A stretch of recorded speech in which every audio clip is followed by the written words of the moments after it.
हमारे जमाने में साइकिल 3 चरणों में सीखी जाती थी। पहला चरण केची, दूसरा चरण डंडा व तीसरा चरण था गद्दी। तब साइकिल चलाना इतना आसान नहीं था, क्योंकि तब घर में साइकिल बस एक होती थी जिसे पापा ही चलाया करते थे। तब साइकिल की ऊंचाई 24 इंच हुआ करती थी, जो खड़े होने पर हमारे कंधे के बराबर आती थी। ऐसी साइकिल से गद्दी चलाना मुनासिब नहीं होता था। केची वो कला होती थी जहां हम साइकिल के फ्रेम में बने त्रिकोण के बीच घुसकर दोनों पैरों को दोनों पेंडल पर रखकर चलाते थे, और जब हम ऐसे चलाते थे तो अपना सीना तान कर टेढ़ा होकर हैंडल के पीछे से चेहरा बाहर निकाल लेते थे और टिन टिन करके घंटी इसलिए बजाते थे ताकि लोग बाग देख सके कि लड़का साइकिल दौड़ा रहा है। आज की पीढ़ी इस एडवेंचर से महरूम है। उन्हें नहीं पता कि 8-10 साल की उम्र में 24 इंच की साइकिल चलाना जहाज उड़ाने जैसा होता था। हमने ना जाने कितनी दफा अपने घुटने और मुंह तोड़वाए थे, और गजब की बात तो यह है कि तब दर्द भी नहीं होता था। गिरने के बाद चारों तरफ देखकर चुपचाप खड़े हो जाते थे, अपना निकर पोंछते हुए। अब तकनीकी ने बहुत तरक्की कर ली है। 5 साल के होते ही बच्चे साइकिल चलाने लगते हैं, वो भी बिना गिरे। 2-2 फीट की साइकिल आ गई है, और अमीरों के बच्चे तो अब सीधे गाड़ी चलाते हैं। छोटी छोटी बाइक उपलब्ध है बाजार में। मगर आज के बच्चे कभी नहीं समझ पाएंगे कि उस छोटी सी उम्र में बड़ी साइकिल पर संतुलन बनाना जीवन की पहली सीख होती थी, जिम्मेदारियों की पहली कड़ी होती थी, जहां आपको यह जिम्मेदारी दे दी जाती थी कि अब आप गेहूं पिसाने लायक हो गए हैं।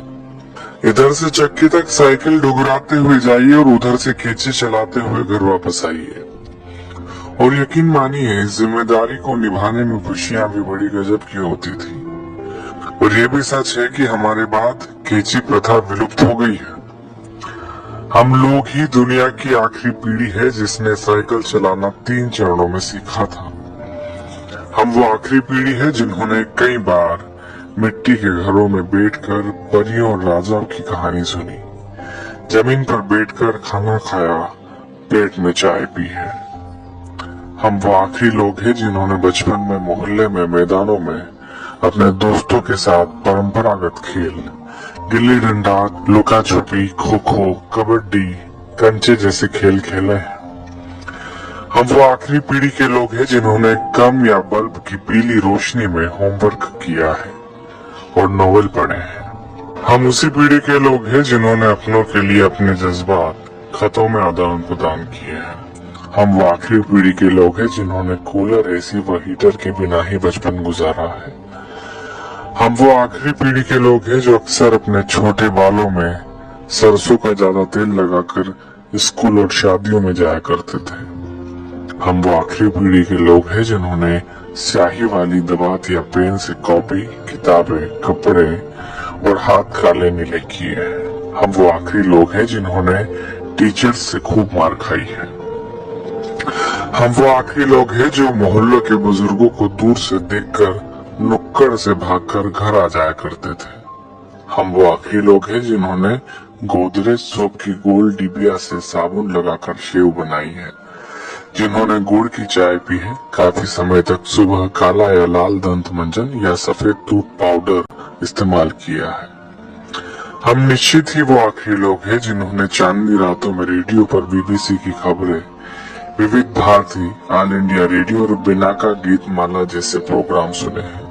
हम ही वो आखिरी लोग हैं जब हम सब शाम होते ही छत पर पानी का छिड़काव किया करते थे। उसके बाद दरी चादरें बिछाकर सोते थे। एक स्टैंड वाला पंखा सबको हवा के लिए हुआ करता था। सुबह सूरज निकलने के बाद भी ढीठ बने सोते रहते थे। वो सब दौर बीत गया। दरी चादरें अब नहीं बिछा करती है। डब्बों जैसे कमरों में कूलर, एसी के सामने रात होती है, दिन गुजरते हैं। हम वो आखिरी पीढ़ी के लोग हैं जिन्होंने वो खूबसूरत रिश्तों और उनकी मिठास बांटने वाले लोग देखे हैं जो लगातार कम होते चले गए। अब तो लोग जितना पढ़ लिख रहे हैं उतना ही खुदगर्जी, अनिश्चितता, अकेलेपन व निराशा में खोते जा रहे हैं।